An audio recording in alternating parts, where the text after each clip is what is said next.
Well, in the last hour, Qatar's ruler, the Emir, has said that Israel should not be given a green light for unconditional killing.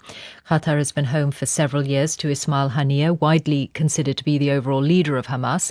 It was also involved in the release last Friday of 2 Israeli-American women from Gaza. Nawaf Al-Thani joins us, former Qatari military attaché in the US and former director of Defence Intelligence Operations in Qatar. Good morning to you. Good morning. Thank you for having me. Now, I know you're a member of the ruling family of Qatar, although you're speaking in a personal capacity today. Can we start with the idea of the sequence of a possible ceasefire? President Biden has said there can be no ceasefire until all the hostages are freed. What is Qatar's view? Well, Qatar's view, as you mentioned, was to, His Highness spoke very clearly even this morning in the opening of the session of the Shura Parliament, that peace, a just peace, must be the end state. And that is something that Qatar has been calling from day one, cessation of violence, stopping of current operations, and working on a peaceful resolution. Has nothing in your relationship with Hamas changed after you saw what happened on October the 7th? Well, this is a thing that we have to be very clear in. Obviously, I'm not a member of the government. I don't have an official position, but as a columnist and as a researcher and as an observer of what the government has been saying, the only thing we can see in the actions of Qatar is that it views its relations with Hamas as a mediator and as a way for a solution of a long-lasting peace for the Palestinians, for the Israelis, and for a two-state solution. But Ismail Haniyeh lives in Qatar. It is his home. He lives apparently in considerable luxury, and he has a status, doesn't he, by virtue of being hosted by your country. Is there nothing that has changed in Qatar's perception of Hamas from the atrocities of October the 7th?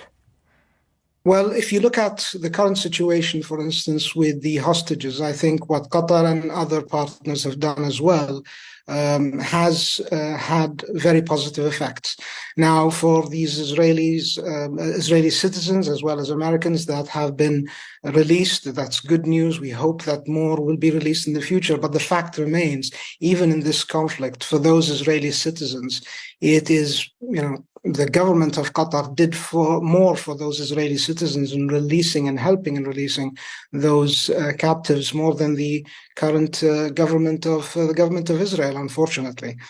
But you can see, can't you, why the relationship with Hamas, and I hear what you're saying about the purpose of it is mediation, and you played a similar role by hosting the Taliban for many years before they came into power. But you can see why people look at that and look at the scenes from October the 7th, that there are elderly people and children with and without their mothers who are among the hostages in Gaza, that in southern Israel there were people murdered in front of their children and children murdered in front of their parents, and think that it is a question of values. Why are you still prepared to host Hamas? Well, that's a very important point that you brought up.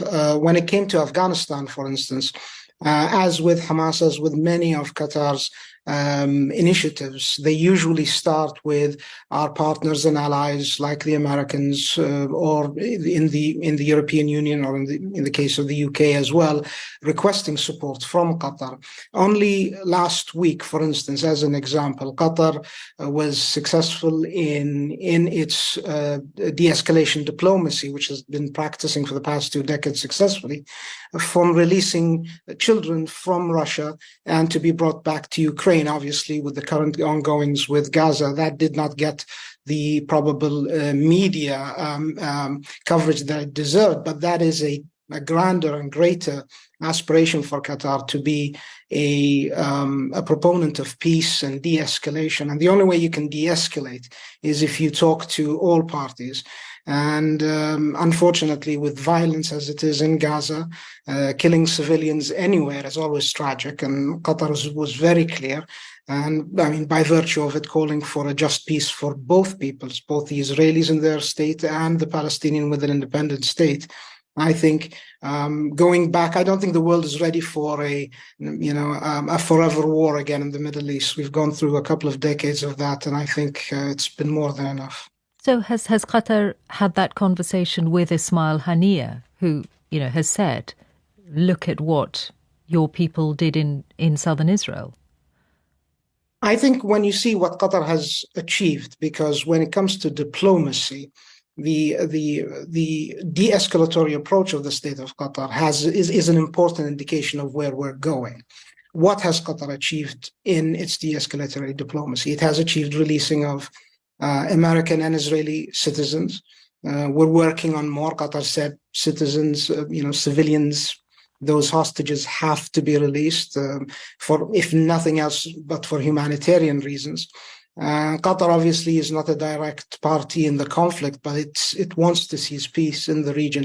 At least that, from an observer point of view, which is mine, and I'm sure the government and officials of the government can speak better than me at the government's intentions.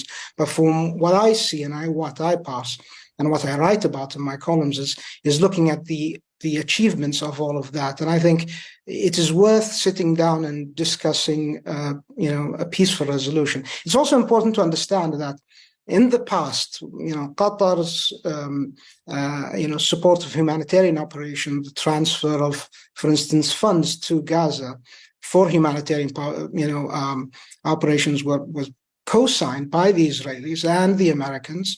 It was hosted by, Israeli financial, systems and banks to transfer the amount. So it's never a nefarious operation. This was a known de-escalatory approach from Qatar, as it's a small part in the regional peace solution, and hopefully peace will be something we see in our lifetime. Unfortunately, however, we've seen since the release of hostages and what Qatar has been doing, we've only seen an escalation and bombings in Gaza, civilian location, which is very sad, unfortunately. Nawaf Al Thani, thank you.